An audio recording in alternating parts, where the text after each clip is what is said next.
Bonjour à tous, bonjour Chloé, tu vas bien? Hello Mathias, ça va et toi?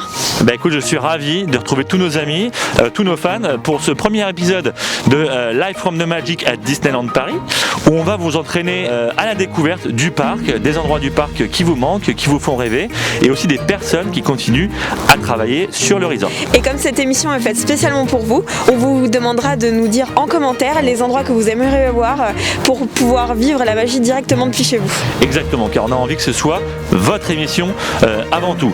Donc comme on vous l'a dit, on va partir à la rencontre des équipes qui travaillent en ce moment sur le parc. Chaque numéro, on vous présentera peut-être des sujets un petit peu différents, et aujourd'hui on a rendez-vous avec des équipes de maintenance qui tous les jours travaillent sur tous les petits détails que vous pouvez voir tous les jours et qu'on aime tant sur le parc. Écoute, je te propose qu'on s'y rende tout de suite. Ils nous attendent au niveau du gazebo, donc c'est à l'autre bout du parc, puisque là on est à Fantasyland Station, et on vous propose de nous suivre pour découvrir un peu le parc dans toute sa beauté.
Bonjour. Ça va? Ça va et vous? Ça va très bien, on est ravis de te voir. Écoute Ralen, on est ravis de te rencontrer aujourd'hui. On a un peu envie de montrer à tous nos amis ce qui se passe sur les parcs pendant cette période de fermeture, parce qu'il se passe plein de choses. Donc bonjour à tous, je m'appelle Khaled, je suis cast member à la maintenance, donc je travaille à Disneyland Paris depuis une dizaine d'années. Alors je fais partie d'un département qui s'appelle Central Shop, ou les ateliers centraux, et où il y a 250 personnes, 250 artistes qui travaillent tous les jours à la maintenance des attractions, des bâtiments, des enseignes. Donc on a des menuisiers, des gens qui travaillent la résine, mais aussi des mécaniciens, des électromécaniciens, des peintres décorateurs, des décorateurs accessoiristes, et tout ce monde travaille tous les jours pendant les ouvertures de parc, mais surtout aussi la nuit, pour justement donner le meilleur d'eux-mêmes pour entretenir nos installations. En ce moment, le parc est fermé, donc j'imagine que vous travaillez beaucoup de jours également, ça doit beaucoup vous aider. Est-ce que je peux te proposer de nous montrer un peu différents endroits dans le parc où vous travaillez en ce moment? Avec plaisir, allons-y. Allez, on suit. Donc je voulais vous montrer un de nos programmes de réhabilitation qui s'appelle le Brush and Roll, qui veut dire littéralement brosse et rouleau, qu'on a lancé en 2014, en 2015, et l'idée c'était de repeindre les bas de façade et les hauts de façade à intervalles réguliers. Donc par exemple, ici nous repeignons cette façade entièrement, qui est repeint à peu près une fois tous les 3 ans, de nuit quand le parc est ouvert, pour essayer d'impacter le minimum l'expérience de nos guests, et on repeint plusieurs fois par an les bas de façade parce qu'ils sont un peu plus abîmés que les hauts de façade. Donc ça, c'est notre premier niveau de maintenance. On a un deuxième niveau, comme on va vous le montrer tout de suite sur la façade de Storybook Store, qui est faite, elle, tous les 15-20 ans. Donc comme je l'expliquais, la façade de Storybook Store est en train d'être réhabilitée complètement. Donc on monte des échafaudages, on refait la menuiserie, les peintures, les étanchéités, les enseignes, tous les décors en résine vont être refaits entièrement. Donc à l'ouverture, il y aura une belle bâche témée pour essayer de cacher les travaux et ne pas impacter l'expérience de nos visiteurs. Et alors là, au niveau des enseignes, il se passe quoi exactement? Donc en fait, on en profite aussi pour refaire beaucoup d'enseignes, la majorité des enseignes de Main Street, donc ils sont démontées, ramenées en atelier, on refait la feuille d'or, on refait la peinture. Vous voyez comme l'enseigne d'Emporium où il y a Emporium qui est écrit donc en feuille d'or. Donc tout ça est refait pendant la fermeture, on les démonte et on les remonte quand ils sont réalisés. Alors on en profite pendant la fermeture comme vous le voyez pour réhabiliter les extérieurs, mais nous n'avons pas oublié nos boutiques et nos restaurants. Donc nous allons visiter le restaurant Market House Delhi où on va voir nos techniciens en train de travailler dans les intérieurs parce que malheureusement aujourd'hui avec les températures on profite pour refaire les On va intérieurs. se réchauffer. Allez, on y va. Merci.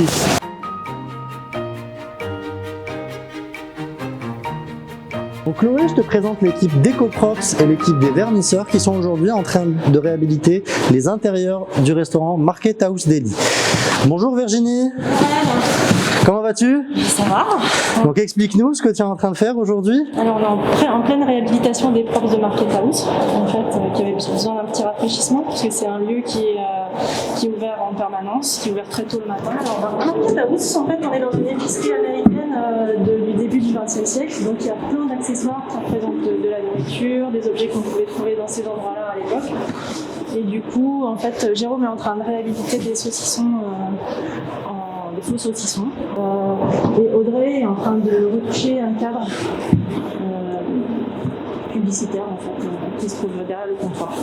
C'est quoi vos process pour travailler? Comment vous rénovez en fait ce que vous avez à restaurer? Et ben, en fait, ça c'est un accessoire qui typiquement a été acheté il y a 30 ans chez un antiquaire. C'est un sac de farine qui a pris la graisse, la poussière et toute la saleté voilà, depuis 30 ans. En fait, on va le démonter du parc, on va l'emmener dans les ateliers. Il va y avoir tout un travail de recherche de matière. Le sac va être scanné, un graphiste va retoucher le visuel. On va faire la recherche de couleurs, donc on va trouver exactement la même couleur à l'identique et on va refaire une impression à l'identique.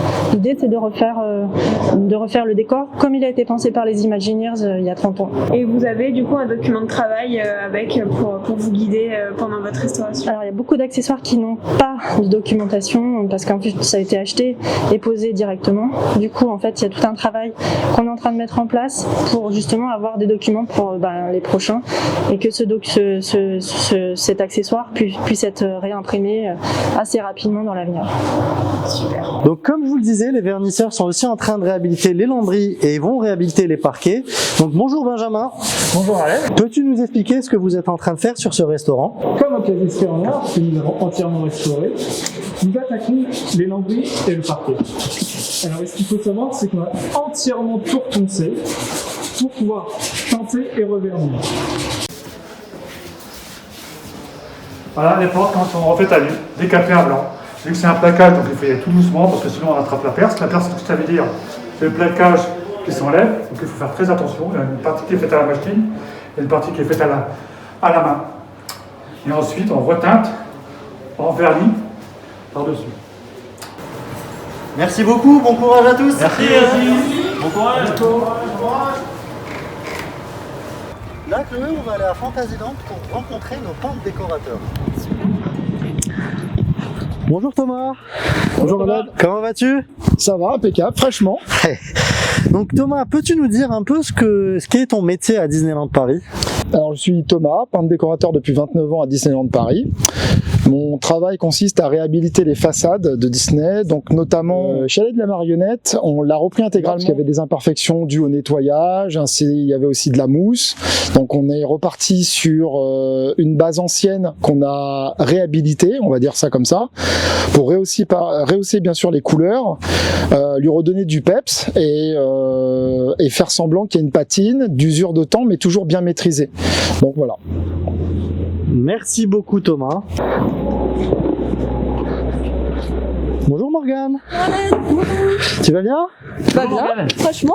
Alors vous êtes sur Pinocchio? Alors on réa Pinocchio, là on est parti. Tu peux nous montrer un peu? Allez. Allez, on y va. Comme je vous ai dit, nous sommes à l'intérieur de l'attraction Pinocchio. Donc Morgane, peux-tu nous expliquer quels sont les travaux que vous avez effectués sur cette attraction? Alors on a commencé par les premières scènes, donc on va aller voir ça évidemment. On a commencé par le théâtre, ensuite la scène de la cave. On fonctionne scène par scène et on a fait un gros point d'action sur l'île au plaisir, là où se trouvent tous les bonbons, les sucres d'orge, la maison de pain d'épices. Et vous allez voir, c'est assez flagrant parce que la blacklight vieillit quand même assez vite avec les éclairages. Donc on a tout rehaussé, tout fait en sorte que ce soit bien lumineux. Morgane, les lumières ont été aussi changées sur cette attraction? Et oui, effectivement, les équipes show là ont fait un super boulot. Ils nous ont mis plein de lumières LED des nouvelles générations, et du coup, c'est ce qui permet à la blacklight, à la peinture donc UV, à réagir davantage. Donc ça nous fait un super décor très lumineux avec plein de profondeur. Donc vous allez voir, c'est quand même assez dingue. Moi, je vous invite à aller voir ça. Allez, on y va!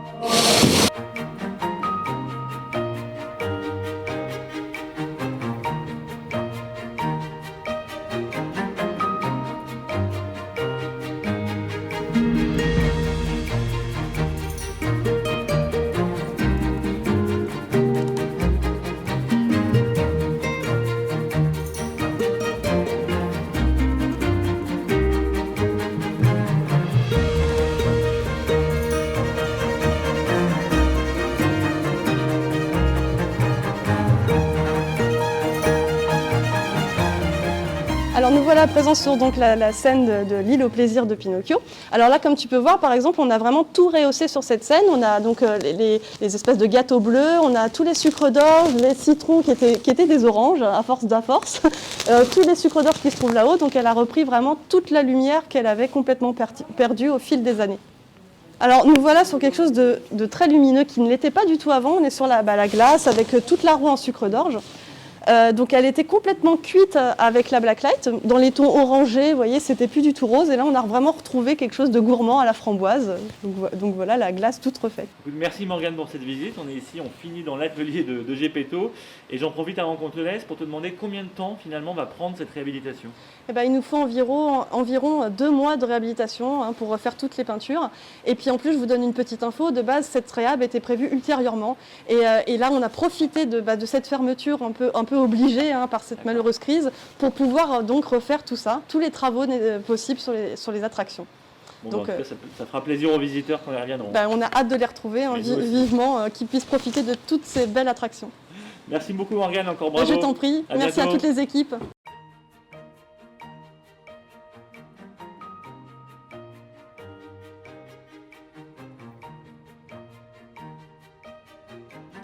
Donc nous sommes devant la Tour de la Terreur et comme je vous l'ai dit, on essaye de prendre soin de toutes nos attractions. Donc on va rejoindre un de nos cast members qui s'est particulièrement occupé de la Tour de la Terreur. Allons-y.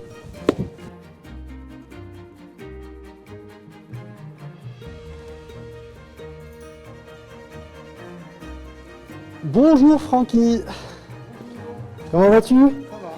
Alors, présente-toi et dis-nous ce que tu es en train de faire sur la Tour de la Terreur. Alors, actuellement, je m'appelle Francky, je suis peintre décorateur à figure finishing. Et là, je suis en train de retoucher quelques patines qu'on fait sur la tour.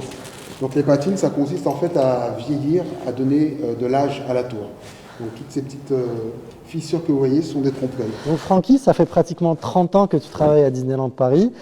Et donc explique-nous ce que tu as fait. Une des anecdotes que tu as eues depuis ces 30 ans d'expérience à Disney? Alors c'est vrai que je suis là depuis 30 ans, je retouche aujourd'hui, mais l'anecdote en fait c'est que j'ai participé à la construction de la Tour de la Terreur en 2007, pendant un an. On a vraiment fait tout de A à Z. Les sols que vous voyez, on les a patinés à l'acide. Les murs que vous voyez, on les a patinés à l'acrylique. Les dalles que vous voyez qui sont en faux bois, elles sont en plâtre, on les a peintes dans un atelier à Bussy-Saint-Georges. Et une fois qu'on a fini toutes ces peintures, tous ces trompe-l'œil, nous avons aussi peint tout l'extérieur du bâtiment. Nous étions 5 peintres. Donc on voit aussi dans ce décor qu'il y a des toiles d'araignée, ça fait partie du décor. Alors explique-nous, c'est des vraies toiles d'araignée, c'est des fausses toiles d'araignée? Alors, les toiles que vous voyez, donc, enveniment l'histoire, ce qui donne l'histoire, ce sont toutes des fausses toiles d'araignée. Après la peinture, on a pris 2 semaines pour faire toutes ces toiles avec un cahier des charges. On veut des toiles là. Donc toutes ces toiles que vous voyez là, qu'on a faites à la main, sont de fausses toiles d'araignée. Alors, il y a une entité qui est essentielle à notre travail, c'est l'atelier décor, props. Ils ont chiné dans toute l'Europe tous les objets que vous voyez, qui sont d'époque. La plupart des objets sont vrais. Il y a peu de reproduction ici. Donc les objets ont été placés et nous on est venu les entoiler. Donc on travaille essentiellement beaucoup avec eux. Voilà. Les toiles sont fabriquées, donc je vous laisse imaginer, ce ne sont pas des vrais. Donc on travaille ça avec de la colle chaude. Donc le principe c'est qu'on a modifié un pistolet à colle en y amenant une arrivée d'air. Et l'effet cumulé de l'air et de la colle forme ce tissage. Merci beaucoup Francky, on va un peu avancer pour voir les autres endroits de la Tour de la Terreur. Très bien. Ah, petite anecdote sur ce point ici. Alors là, figure une ancienne pointeuse, hein, donc refaite à l'identique, hein, c'est même une qu'on a décrochée à l'époque.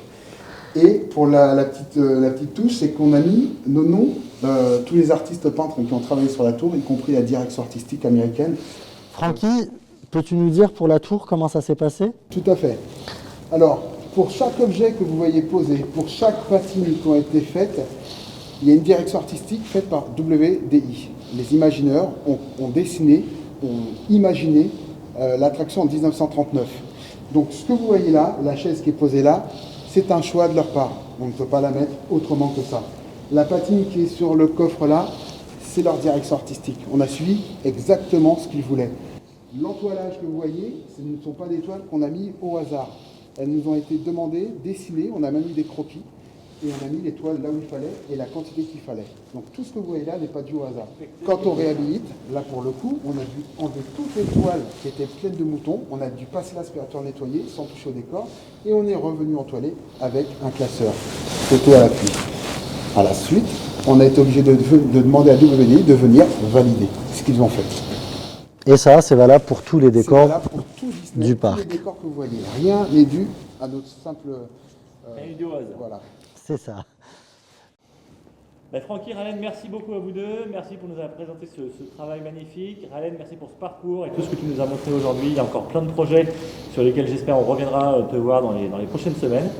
Et puis voilà, bon courage pour la suite. Merci à vous, à très bientôt pour nos visiteurs aussi. Et pour l'instant, moi et Francky, nous allons faire un petit tour dans la 4e dimension.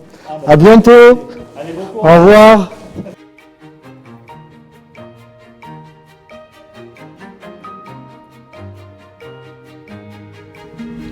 Oh Chloé, c'était sympa hein? C'était trop bien, super passionnant. On a adoré passer ce moment avec vous. On remercie Khaled et bien sûr toutes ses équipes. Rendez-vous très prochainement pour un second épisode de Live from the Magic à Disneyland Paris.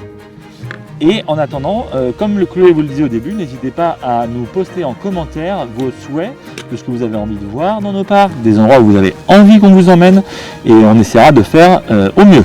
En attendant ce prochain épisode, vous pouvez toujours nous suivre et suivre toutes nos nouveautés sur tous les réseaux de Disneyland Paris et sur DLP News. A très bientôt. À très bientôt. Bye bye.